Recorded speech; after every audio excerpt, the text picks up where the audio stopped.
Egyptians returned to the streets today, US but President this time and Israeli Prime Minister emphasized tensions between America and Iran have now intensified. all eyes are on Syria. For more now, we are joined from Washington by David Schenker. With me now, Andrew Tabler, Syria expert at the Washington Institute for Near East Policy.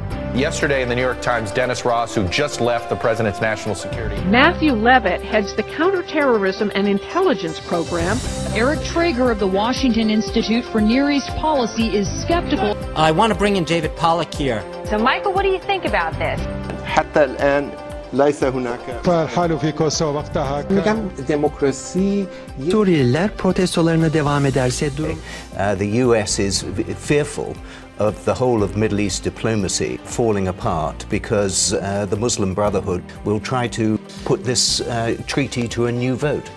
We sort of have no choice but to talk to them. We should have very little illusion, though, about the possibility that the Brotherhood might actually change.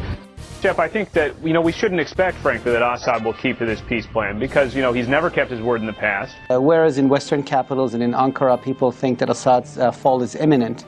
In southern Turkey, in towns right across from Turkey's border with Syria, a lot of people are thinking that the Assad regime might survive a little bit longer than we think he would. Unlike in Egypt and Tunisia, the military, because it's dominated by Alawites, has not split away, so they've been able to maintain some discipline.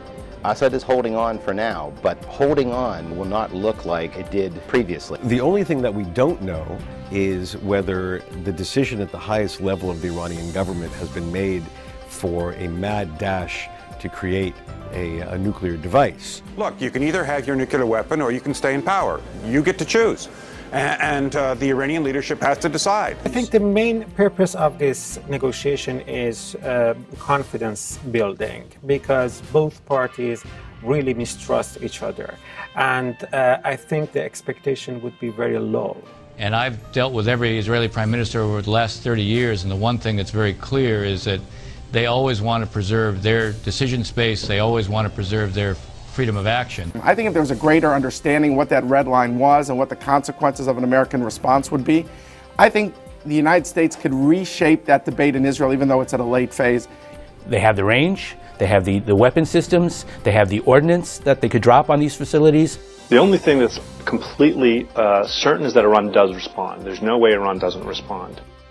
We will hear more later on today, but Michael Singh, we appreciate the preview. Thanks so much. Thank you so much for joining us today. Andrew Tabler, thank you very much indeed for joining us. David, we appreciate your insights on this breaking news. It's a story we're going to watch.